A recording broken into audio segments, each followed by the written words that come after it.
আপনারা জানেন যে রিসেন্ট সময়টায় উত্তরাতে গৃহকর্মী কর্তৃক চেতনানাশক ব্যবহার করে গৃহকর্ত্রীকে হত্যা বিষয়ক বেশ কয়েকটা নিউজ হয়েছে। আপনাদের জানার কথা যারা সাংবাদিক ভাইরা আছেন, কালের কণ্ঠ, তারপরে আমার দেশ, বিভিন্ন পত্রিকায় এসেছে। 17 তারিখের ঘটনা।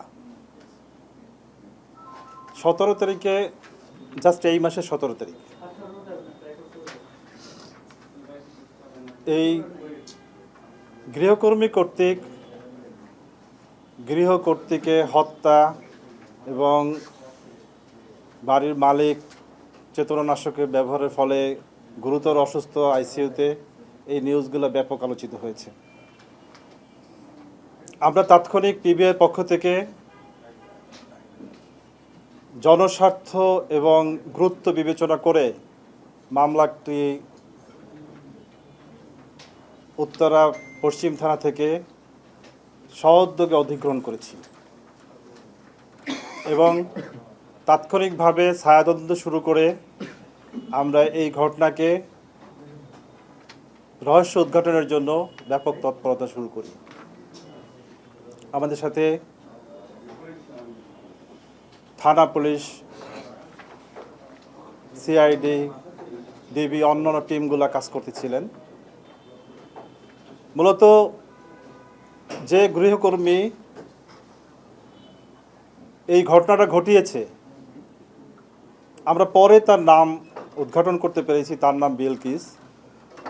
প্রকৃতপক্ষে 17 তারিখের যে ঘটনাটা, তার 2 দিন আগে ওই পরিবারে এই গৃহকর্মীর নিয়োগ হয়।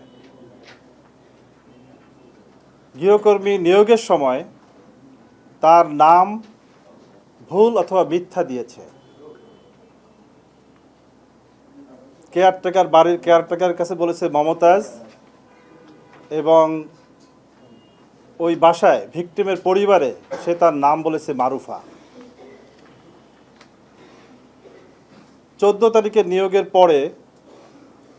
পরের দিনই গৃহের যে ছোট ছেলে, তার স্ত্রী সহ সে তার শ্বশুরবাড়িতে চলে যায়। বাড়িতে থাকে শুধুমাত্র ভিকটিম আয়েশা আক্তার 62, যিনি মৃত্যুবরণ করেছেন, এবং তার স্বামী আনোয়ার হোসেন। এবং এই সুযোগকে কাজে লাগিয়ে গৃহকর্মী সে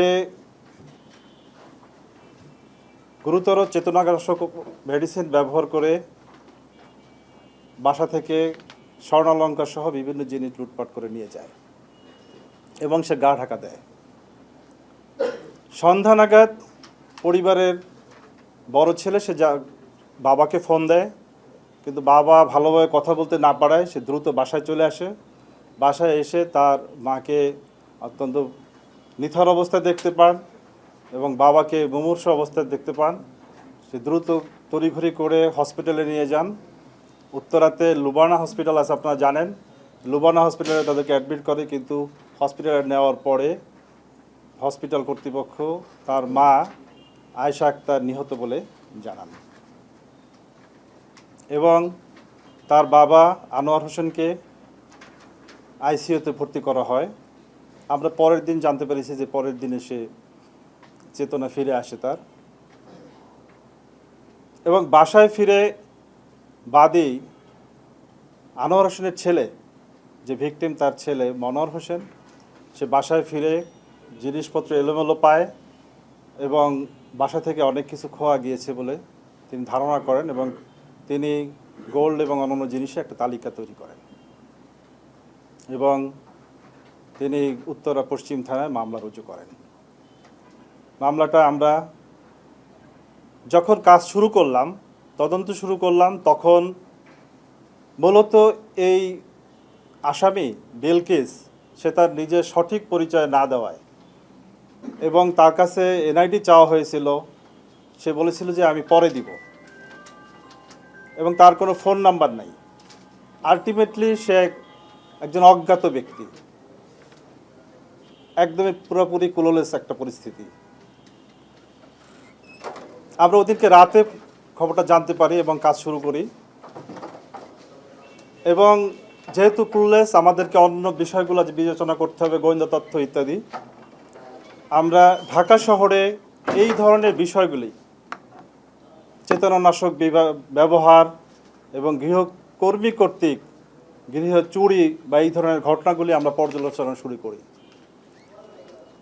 এবং বিভিন্ন থানার এই ধরনের মামলাগুলো পর্যালোচনা করে কিছু গৃহকর্মী, নারী গৃহকর্মী বিশেষ করে তাদের ছবি এবং ডিটেলস আমরা বের করি, এবং বিল্ডিংয়ের যে সিসি ক্যামেরা, সেই সিসি ক্যামেরাটাও সেখানে কোনো ডিস্ক ছিল না। পাশের বিল্ডিং থেকে সিসি ক্যামেরায় মাধ্যমে জানা যায়, যে দেখতে পাওয়া যায় যে মেয়েটা ঢুকেছে ওখানে 8:56 সকাল, এবং বের হয়েছে 2:30 দিকে, এবং হাতে বেরোনোর সময় হাতে একটা পলিথিন ছিল, কিন্তু তার স্পষ্ট কোনো ভালো ছবিও ছিল না পরিবারের কাছে। আমরা যখন বিভিন্ন মামলা পর্যালোচনা করে এই সেম ধরনের যে মামলাগুলা ঢাকা সিটিতে, আমরা এই মামলাগুলো পর্যালোচনা করতে গিয়ে অনেকগুলো ছবি আসে, তার ভিতরে সেই ছবিগুলা আমরা বাদীপক্ষকে দেখানোর পরে এক পর্যায়ে কিন্তু ভিকটিমের যে পুত্রবধূ, সে চিৎকার করে বলে ওঠে যে এই মেয়েটাই তো আমাদের বাসায় আসছিল, এই মেয়েটাই তো আমাদের বাসায় এসেছিল। আমরা তখন সেটাকে দিকে মনোযোগ দিই। একটা পর্যায়ে আমরা এই মেয়ে রিলেটেড যত মামলা আছে সেগুলো পর্যালোচনা করি, এবং গোয়েন্দা তথ্য পর্যালোচনা করে আমরা জানতে পারি যে তার অস্থায়ী ঠিকানা হচ্ছে গাজীপুরে, কিন্তু তার বাবার বাড়ি হচ্ছে ধোবাউড়া ময়মনসিংহ, আর স্বামীর বাড়ি হচ্ছে মেলান্দহ জামালপুর। তা আমরা প্রথম গাজীপুরে চেক ব্যাক করি, কিন্তু তার এই অপরাধের প্যাটার্ন হচ্ছে এইভাবে যে সে অপরাধ ঘটিয়ে বাসা চেঞ্জ করে ফেলে, এবং বাসা চেঞ্জ করে ফেলায় তার নতুন বাসা কেউ জানে না। এরকম একটা পরিস্থিতি। আমরা বাধ্য হয়ে ধোবাউড়া ময়মনসিংহ এবং মেলান্দহ জামালপুর এই সকল জায়গাগুলিতে অভিযান পরিচালনা করি, তথ্য সংগ্রহ করি, এবং তারই মাধ্যমে আমরা আবার গাজীপুরে ফিরে আসি। মেলান্দহের তথ্যের ভিত্তিতে আমরা গাজীপুরে তার বাসা উদ্ঘাটন করতে সক্ষম হই।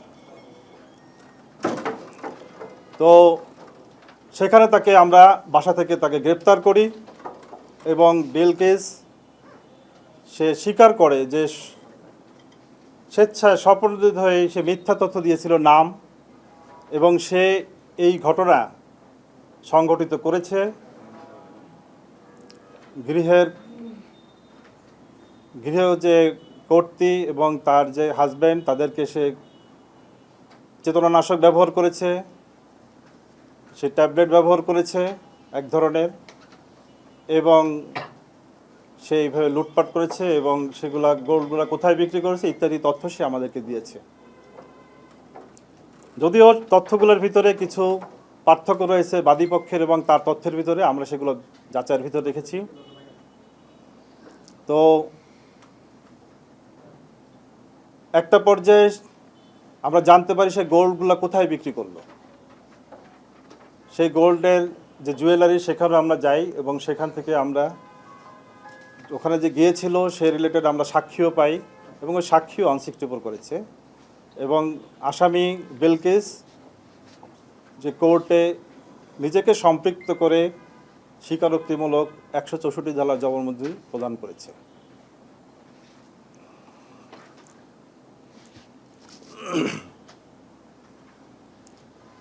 আমরা এরপরে গোল্ডের বিষয়ে এবং অন্যান্য বিষয়ে খোঁজখবর নিয়েছি, এবং যে দোকানে সে বিক্রি করেছিল তারা অস্বীকার করলো সেখানকার একজন আসামি আমাদের কাছে গ্রেপ্তার রয়েছে, এবং তাকে কোর্টে উপস্থাপন করা হয়েছে।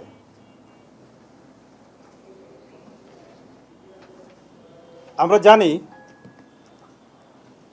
যে গৃহকর্মী অত্যন্ত প্রয়োজনীয় একটা বিষয়। শহরে জীবনের প্রায় প্রতিটা পরিবারে এটা রয়েছে। আমরা মনে করি অত্যন্ত প্রয়োজনীয় একটা বিষয়, কিন্তু রিসেন্ট সময়টিতে আপনারা জানেন যে গৃহকর্মী কর্তৃক আমাদের রিসেন্ট সময়ে 2 জন মা এবং মেয়ের নিহত হলো মোহাম্মদপুরে, এবং এই ধরনের ঘটনা রিপিটেশন হচ্ছে। আমরা সেই জন্য দেশবাসীকে এবং সকল সচেতন নাগরিকের দৃষ্টি আকর্ষণ করছি যে বিশেষ করে যখন আপনারা গৃহকর্মী নিয়োগ দিবেন তাদের আইডিটা নিশ্চিত করবেন, এনআইডি সংরক্ষণ করার চেষ্টা করবেন, সেটা নিশ্চিত করবেন।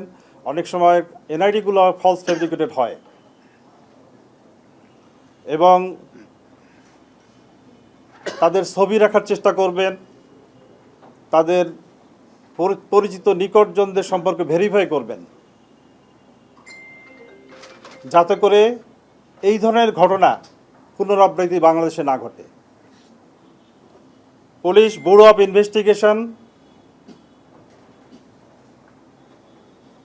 আধুনিক প্রযুক্তি নির্ভর, তথ্য প্রযুক্তি নির্ভর একটি আধুনিক সংস্থা, তদন্ত সংস্থা, আপনারা জানেন। আমরা আপনাদের সাথে প্রতিশ্রুতি করতে চাই, অপরাধী যেই হোক না কেন তাকে আমরা আইনের কাঠগড়ায় দাঁড় করতে বদ্ধপরিকর। আমরা সাংবাদিক ভাইদের সহযোগিতা কামনা করি। আমরা আশা করি আপনারা লেখনের মাধ্যমে আমাদের সহযোগিতা করবেন এবং তথ্য উপাত্ত দিয়ে আমাদেরকে সহযোগিতা করবেন, এবং আমাদের ছোটোখাটো যে অ্যাচিভমেন্ট এগুলিকে জাতির সামনে সুন্দরভাবে তুলে ধরবেন। আপনাদের যদি কোনো প্রশ্ন থেকে থাকে করতে পারেন। Thank you. এই খাবারের সঙ্গে মিশিয়েছিলেন যে হচ্ছে তাকে যে গ্রেফতার করলেন, জিজ্ঞাসাবাদে কি জানতে পারলেন, সে কি হ্যাবিচুয়াল অফেন্ডার, এর আগে আর কতগুলো ঘটনা ঘটিয়েছে এবং তার বিরুদ্ধে আর কোনো মামলা টামলা আছে কিনা? থ্যাংক ইউ আপনাকে সুন্দর প্রশ্ন করার জন্য। তাকে জিজ্ঞাসাবাদে তিনি বলেছেন যে পানির সাথে সে এই ট্যাবলেট গলিয়ে 10টা ট্যাবলেট গলিয়ে সেইগুলোকে গৃহকর্ত্রী এবং তার হাজব্যান্ডকে খাইয়েছে, এবং আমরা তার ব্যাগের ভিতর থেকে ওই ট্যাবলেটের স্ট্রিপটা পেয়েছি, খালি স্ট্রিপটা। এটা আমরা জব্দ করেছি, কারণ এটা একটা গুরুত্বপূর্ণ আলামত। আর যে বিষয়টা বললেন সেটা হলো, আমরা বিভিন্ন তদন্তের মাধ্যমে জানতে পেরেছি এই গৃহকর্মীর বিরুদ্ধে আরও 5টা সেম ধরনের মামলা রয়েছে বিভিন্ন থানাতে। তালিকাটা আমরা আপনাদেরকে দিয়ে দিয়েছি, আপনারা আমাদের স্ক্রিপ্টের মধ্যে পাবেন। অন্য কোনো প্রশ্ন থাকলে করতে পারেন ইনশাল্লাহ। আমরা এই ঘটনায় 50,000 টাকা সে গোল্ড বিক্রি করেছে, সে স্বীকার করেছে, এবং সেখান থেকে আমরা 6,500 টাকা তার ব্যাগে পাওয়া গেছিল, বসে অন্য টাকা পাওনাদারকে দিয়ে দিয়েছে, বাকি 6,300 টাকা আমরা উদ্ধার করেছি।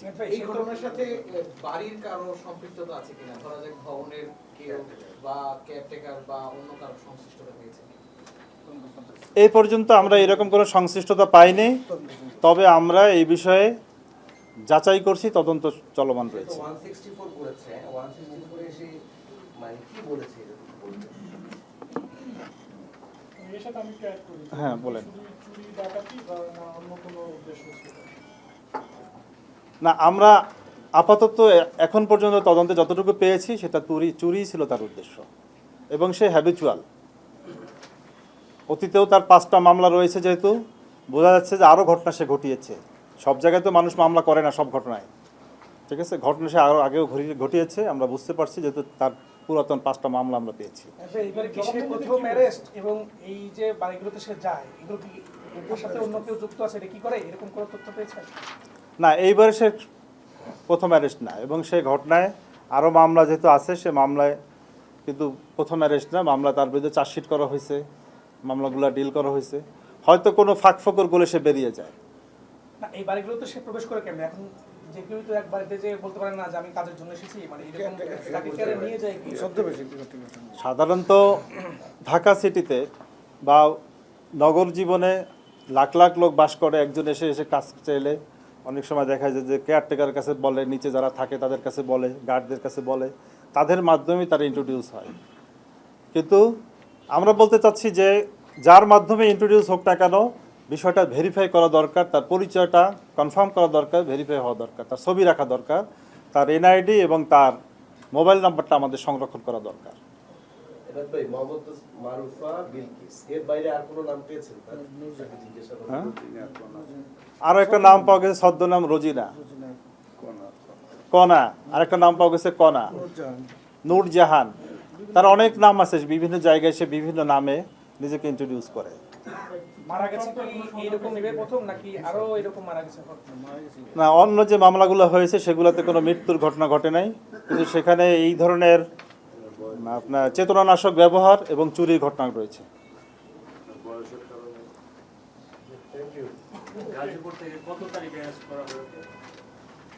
আমরা গাজীপুর থেকে তাকে 19 তারিখে অ্যারেস্ট করেছি এবং গতকালকে আমরা তার কোর্টে উপস্থাপন করেছি। গতকালকেই সে 164 করেছে। তো আপনাদের অনেক ধন্যবাদ আমাদের সহায়তা করার জন্য। আজকে আপনাদের রোজার কারণে আমরা সরাসরি আপ্যায়ন করছি না, আপ্যায়নের জন্য আপনাদের জন্য একটু প্যাকেট আছে ছোট্ট করে, আপনারা নিয়ে যাবেন সবাই, এবং আপনাদের সার্বিক সহায়তা কামনা করি। আসসালামু আলাইকুম।